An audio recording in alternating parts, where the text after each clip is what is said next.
Here's Stop Play! We finally got the captains on the field, got the coin toss going on. We'll find out who gets the ball, and then we'll take our final break and get ready for the kickoff of tonight's game.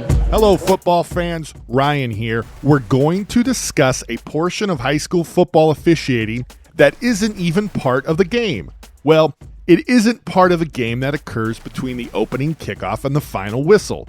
We're going to discuss the coin toss. We're going to discuss the coin toss because A, I have access to hundreds of coin tosses on video, and B, because it is an important part of officiating. The coin toss can be officials' first contact with players, and in my case, the coin toss is the first thing I can screw up. After we break down what the rules book says about the coin toss, I'm going to quickly go over what I do for the toss of the coin, and then I'm going to appeal to you to contribute to this topic and to contribute by doing more than just commenting, although we definitely want you to comment. To set up our discussion, I'm going to ignore the simulated coin toss. That's where you conduct a coin toss somewhere other than on the field. In large part, I'm going to ignore this because I've never been part of a simulated coin toss, and they don't sound like a lot of fun. So, for the purpose of this video, I'm only going to discuss the traditional coin toss traditionally held at midfield before the game. Okay, so what does the rules book say about the coin toss? To start, the rules book says the coin toss shall occur 3 minutes before the scheduled game starting time or when specified by individual state associations. Each team can have up to 4 players in uniform participate in the coin toss. Only one member of each team can speak for their team. Everyone else on the teams must remain outside the field of play. The field of play is the area between the sidelines and the goal lines. In other words, players can legally be in the end zone. These last 2 rules are to prevent teams from trying to intimidate their opponents during the coin toss. The coin toss is traditionally held at midfield, but there's nothing in the rules book that says the coin toss must be conducted at midfield. Once the players have assembled, the referee asks the visiting team spokesperson to choose heads or tails before flipping the doubloon. The rules book does not mention how the referee should toss the coin. The white hat can toss and catch the coin, toss the coin and let it drop to the ground, or I suppose some other version of throwing the coin into the air and having it come down randomly on one of its flat sides. The winner of the coin toss shall have the first choice of options for the first half, or defer and have the first choice of options for the second half. The team that loses the toss will have the first choice of options for whichever half the team that won the toss did not select. The options are 1. Either kicking or receiving, and 2. Selecting a goal to defend. Man, after all that, my head is spinning a bit. Leave it to the rules book to overcomplicate the coin toss procedure. Basically, if the coin toss winning team selects receiving or kicking, then the other team gets to select which goal to defend. Conversely, if the coin toss winning team selects which goal to defend, then the other team gets to select between receiving or kicking. You see, it's easy as pie. When I first started white hatting, my coin tosses were longer than 3 minutes, which is a problem when they are supposed to be held 3 minutes before the opening kickoff. Then one of my mentors told me, nothing I say at the coin toss will go any further than the coin toss. So I quickly ditched my spiel about not using the helmet, giving the ball to officials when you're tackled, and other stuff like that. So what I do is start by having players shake hands. While they're doing that, I congratulate them on being captains, and then I say, we're all going to be good sports today. I guess I could eliminate the congratulations part. It's sort of superfluous, but the good sports part is actually in the rules book.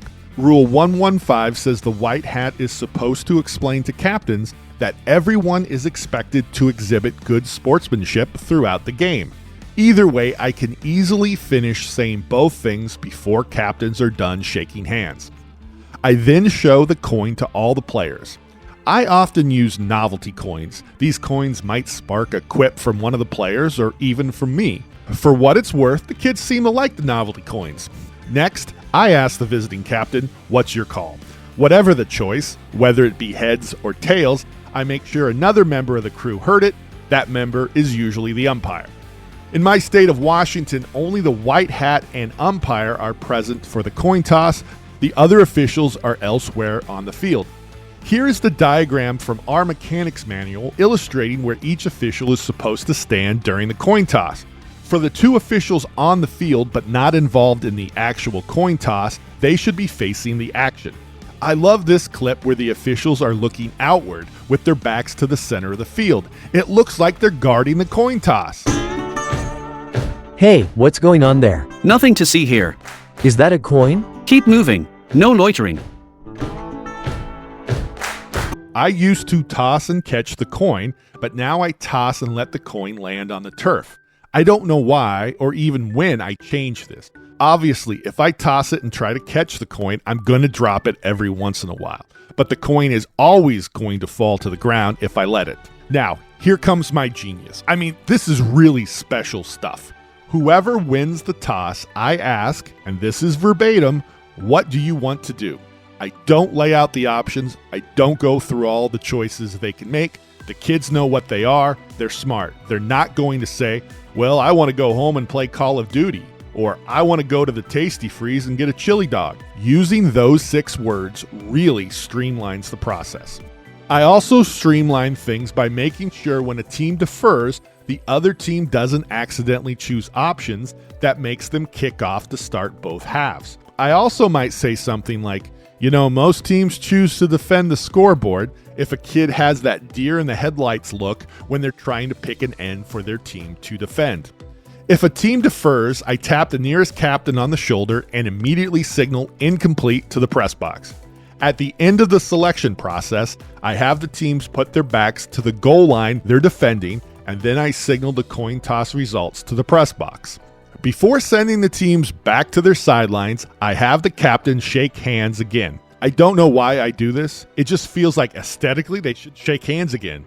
Maybe I should stop this.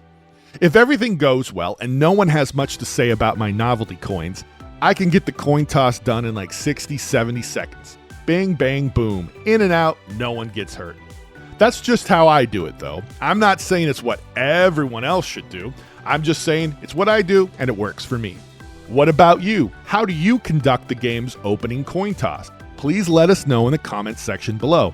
Also, I'm going to encourage you to grab your phone and record yourself explaining how you conduct your coin toss. It doesn't have to be very long. Just turn the camera on yourself and share your thoughts. Then send me your clip and I'll put your visual contribution into a future video. In the description to this video is an email address. If your video is too large to send via email, you can get it to me via Google Drive. Instructions for that are also in the description. Again, I know the coin toss isn't the most fascinating aspect of officiating high school football, but it's an important and often overlooked aspect. So let's change that. With the season just around the corner, what better way to help us prepare than to talk about the coin toss?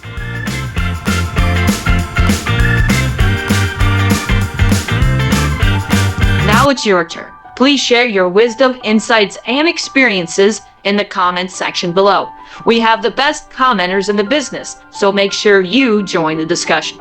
If you've enjoyed this video, and we hope you did, please like and subscribe.